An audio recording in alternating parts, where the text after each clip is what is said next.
यति बेला भेरी हस्पिटलको फार्मेसीका विषयमा नेपालगञ्जमा चर्चा चलेको छ र केही मिडियाहरूले पनि फार्मेसीमा आर्थिक कमिसनका कुरादेखि लगेर त्यहाँ भएका लापरवाहीका विषयमा समाचार सूचनाहरू प्रकाशित गरेका छन्।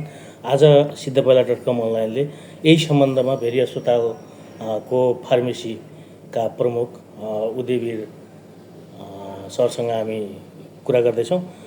सर, स्वागत छ यहाँलाई। यो फार्मेसीमा चाहिँ 50 लाखको औषधि खरिदमा 35 लाख जति नाफा गरिन्छ अरे भन्ने तपाईँलाई आरोप पनि छ। यो के हो? यो कसरी त्यस्तो हुन्छ? त्यस्तो केही पनि होइन सर। त्यसमा चाहिँ नि के छ भन्दाखेरि हामीले चाहिँ यो औषधि खरिदमा चाहिँ नि 2081 साल 4 महिना 9 गतेका दिन अस्पतालमै एकजना तरुण दलको दाइ हुनुहुन्थ्यो, नकुल खत्री भन्ने दाइ। उहाँले चाहिँ मलाई चाहिँ ल यस्तो यस्तो औषधि छ, त्यसको चाहिँ नि एक्सेल सिट बनाइदिनु पऱ्यो भनेर पठाउनु भएको थियो। त्यसमा चाहिँ के थियो भन्दा म त्यति बेला चाहिँ मेडिकल स्टोरमा कार्यरत थिएँ, अस्पताल फार्मेसीमै कार्यरत पनि थिएन। त्यसपछि उहाँले चाहिँ औषधि त्यति बेलाको फार्मेसी इन्चार्ज पदम अर्यालसँग औषधिको लिस्ट ल्याउनु हो, त्यो मलाई दिनुभयो, मलाई टाइप गरिदिनु पऱ्यो भन्नुभयो। त्यसपछि उहाँले मलाई फोन गरेर के भन्नुभयो कि यो औषधि कति जतिमा खरिद होला, कहाँ पाइएला यो औषधि, कति मुनाफा दिन्छ त मलाई भन्ने कुरा चाहिँ सोध्नुभयो। त्यो मैले तत्काल मलाई चाहिँ म बिजी छु, म पछि हेरेर भन्छु तपाईँलाई भने मैले। त्यसपछि मैले उहाँलाई भनिदिएँ कि अब 50 जतिको गर्नुभयो भनेपछि 15 जतिमा खरिद होला, 35 जति फाइदा हुनसक्छ र तपाईँले चाहिँ नि डाइरेक्टली कम्पनीसँग ल्याउनु भयो भने कसैलाई कमिसन दिनु परेन, डाइरेक्टली कम्पनीबाट आउँछ। अब नर्मली औषधि उत्पादन भयो भने के हुन्छ भन्दा औषधि कम्पनीमा उत्पादन हुन्छ, त्यो औषधि सुपरमा जान्छ, सुपरबाट होलसेलरमा जान्छ, बल्ल फार्मेसीमा जान्छ। त्यो 20को च्यानलमा चाहिँ 20-25% मार्जिन उनीहरूले खान्छन्। त्यो मार्जिन कमिसन त्यहाँ जानुभन्दा डाइरेक्टली तपाईँलाई नै प्रफिट आउँछ दाइ भनेर मैले यसो सरल रूपमा उहाँले मलाई जसरी भाइ सोचेर सोध्नुभयो मैले त्यसरी नै उहाँलाई एन्सर दिएँ। तपाईँलाई उहाँले जानकारी सोध्नुभयो, प्रक्रियाका बारेमा सोध्नुभयो र तपाईँले त्यो प्रक्रिया मात्र बताइदिनु भयो? प्रक्रिया मात्रै बताइदिएँ। उहाँसँग कमिसनका कुरा अथवा औषधिका कुरा, खरिदका कुरा कुनै कुरा भएन? मेरो कुनै सरकार छैन। त्यसपछि उहाँले चाहिँ त्यो अर्डरको सामान ल्याउनु भयो कि ल्याउनु भएन, फार्मेसीमा दिनुभयो कि दिनु भएन, के गर्नुभयो भन्ने कुरा मलाई जानकारी तर उहाँले त तपाईँलाई यस्तै त्यो व्हाट्सएपमा चाहिँ लेखेर पठाएर कमिसन खाने गरिरहेछ भन्ने आरोप पनि लगाउनु भएको छ। होइन, त्यो कदापि गलत हो त्यो कुरा चाहिँ।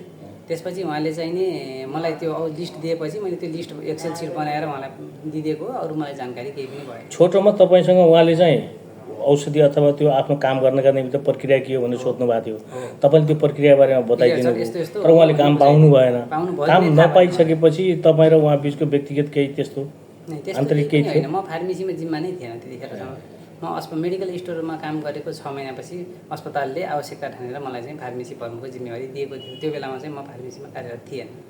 उहाँले त तपाईँलाई कतिसम्म आरोप लगाउनु भएको छ भने 15 लाखको औषधि खरिदमा तपाईँहरूले 50 लाखको बिल बनाएर चाहिँ कमिसन खानुहुन्छ भन्ने खालको पनि आरोप होइन। त्यो त अब यतिकै आरोप त जे पनि लगाएर भयो होइन, तर त्यस्तो केही पनि होइन। हामीले त्यस्तो गरेको पनि छैनौँ। उहाँले आफै चाहिँ मलाई लिस्ट पठाएर यो के हुन्छ, कसरी गर्न सकिन्छ भनेर सोधेपछि मैले यस्तो यस्तो होला, यति यतिसम्मको आउँछ होला भनेर उहाँलाई जानकारी मात्रै गराइदिनु भएको। उहाँले त्योभन्दा अगाडि तपाईँसँग कुनै काम लिनुभएको थियो अथवा भेरिएसनमा केही काम गर्नुभएको थियो? त्यस्तो ठ्याक्कै औषधिसँग रिलेटेड काम त गर्नु भएन, तर औषधि बाहेकको अरू कुनै कामहरू आफूले गर्न सक्ने कामहरू केही गर्नुभयो। जस्तै अस्पतालको ट्रस्टहरू बनाउने काम, केही फर्निचरको कामहरू, त्यो कामहरू चाहिँ त्यो काम गर्नुभयो। त्यसपछि औषधि काम गर्न खोज्दाखेरि उहाँले पाउनु भएन अथवा उहाँले सक्नु भएन, प्रक्रियामा जानु भएन। नगएपछि उहाँले चाहिँ यसरी सञ्चार माध्यम प्रयोग गरेर तपाईँको चरित्र हत्या गर्ने काम गर्नुभयो भन्ने हो? एकदम। जस्तो यो औषधि कुहिने हुन्छ? होइन, औषधि कुहिँदैन। तर उहाँले त औषधि कुहियो, तपाईँको लगभग 1 करोड बराबरको औषधि तपाईँहरूको कारणले कुहिएर सडेर गयो भनेर पनि भन्नु। औषधि कुहिँदैन, औषधिको म्याद गुज्रिन सक्छ, औषधि एक्सपायर हुन्छ।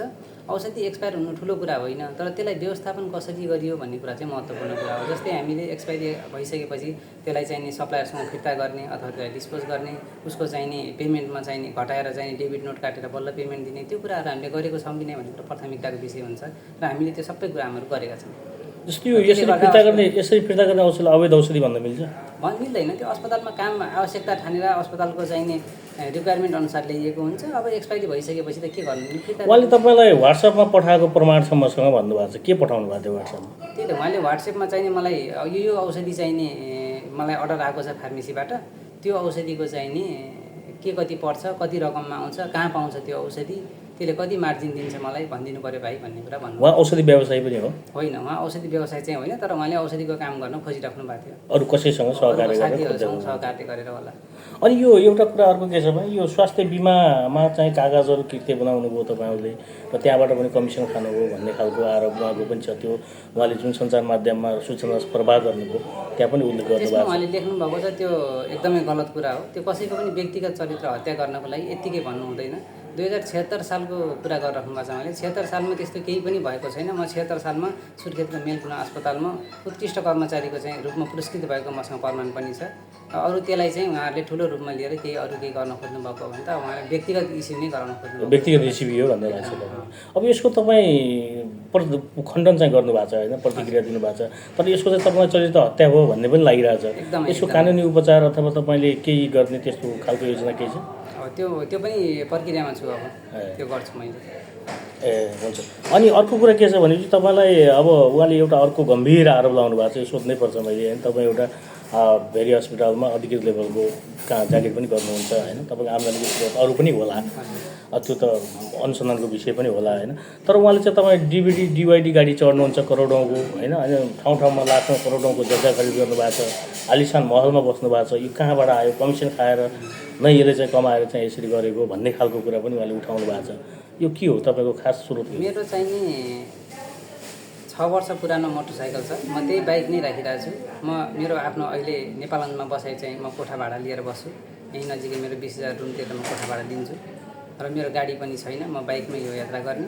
अब घर जग्गा जमिन भनिरहँदाखेरि मेरो पुर्ख्यौली सम्पत्ति जे थियो, मेरो बुवा आमाबाट मैले जे चाहिने आफ्नो पुर्ख्यौली अंशको रूपमा पाएँ त्यो हो। अरू मैले त्यस्तो केही खरिद गरेको छैन। भनेपछि यो तपाईँको चरित्र हत्या गर्ने र व्यक्तिगत रेसिपीका कारणले नै उहाँले यसो अब जग्गा छ भनेर यातायात के अरे तपाईँको मालपोतमा गएर हेर्दा हुन्छ, गाडी छ भनेपछि यातायातमा गएर हेर्दा हुन्छ। त्यो व्यक्तिगत एकदमै चरित्र हत्या गर्नलाई सबै गरिएको खेल हो। धन्यवाद उदयजी, निम्ताको स्वीकारेर यहाँसम्म आइदिनु भयो र आफ्नो प्रतिक्रिया पनि दिनुभयो, यसको लागि फेरि पनि धन्यवाद। धन्यवाद, मलाई पनि मेरो केही कुराहरू राखिदिनु भएको धन्यवाद। हस्, जय होस्।